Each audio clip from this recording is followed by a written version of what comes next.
putting keywords on your images, and that's up to you as far as how useful you find it. If you have a huge photo library, let's say you have a library of wildlife shooting that you do, wouldn't it be great to be able to find every single fox picture that you have, that you took over 20 years' time by typing in the word fox? And then you tag those images based on season as well. And so if there's snow in it, you can tag it with snow.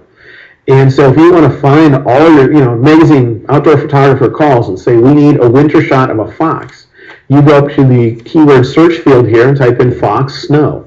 And in the matter of a half a second, you're looking at every picture that's like that. And then you could tag it with other things. You could say horizontal versus vertical, portrait or landscape maybe. Or if it's raining or something else. And you can drill down to really specific images very quickly. It's just a matter of getting around to tagging these images. Now, Michael. Yeah. In your keyword list, if you go back down to Iceland, right above it, there was Iceland Plus. Is that an actual keyword, or is that multiple keywords combined together? Let's see. Iceberg Plus, I thought means what this thing is set to. Yeah. If you grab the spray can, I think the plus means that's what it's set to. Let's find out. I'm going to set it now to church. And see if, by clicking away from it. Now do you see the plus is next to church? So it means that if you want to add that particular keyword, that you just need to grab a spray can, and then you're going to be able to go and hit those.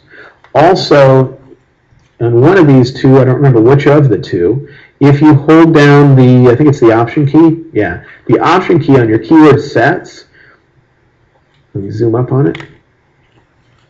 Watch what happens to these when I hold down the option key. See that? So I can quickly apply these by clicking on a picture and then typing option 7 or option 8 or whatever, and it'll be the same as clicking on these. And let me see if this would work. What if I were to view this image like that? And I'm not certain, but I'm just going to see. Where auto advance is already turned on. Let me see if I apply a keyword, if it's going to auto advance, because that'd be pretty cool. I'll apply iceberg, even though there's no iceberg. No. Oh, I thought auto advance might do it. But I think the reason why auto advance doesn't, we talked about auto advance the other day, Michael, when you weren't here. You might have watched it online then. But I think the reason why it didn't auto advance is because oftentimes with your images, you want to apply more than one keyword.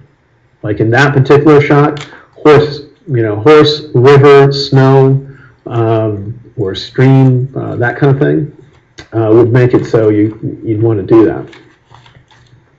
And so if it auto-advanced, you'd only be able to apply one, and suddenly the image would be gone.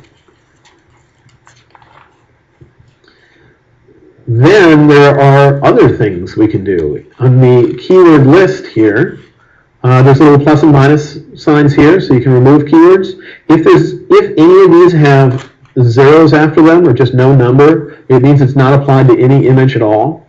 And so this list could get overly long, and you're like, half of them are things that you don't even have applied to your images, because maybe, like for instance, if you ever purchase a stock photo, stock photography has so many keywords applied, it's ridiculous, because in order to sell a picture, it needs to show up in a search. And if somebody searches for Iceland horse blue, you better have a picture if it's got a blue sky with the tag blue on it, otherwise it won't show up in that search and you won't sell the picture. So if you ever purchase a stock photograph and you import it into Lightroom, you're going to find that keyword list gets so long, it's crazy.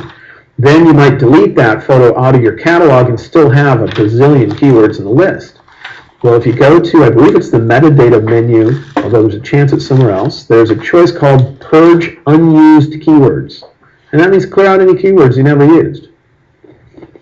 You can also export and import the list, because maybe you come up with a standardized list of things and you want more than one person in your company to do it. Maybe you want baseball, basketball, hockey, and all that for your high school team sports. Once you got it set up, you could export them here, email that file to somebody else in your office, and they can import them. They'd have the same list.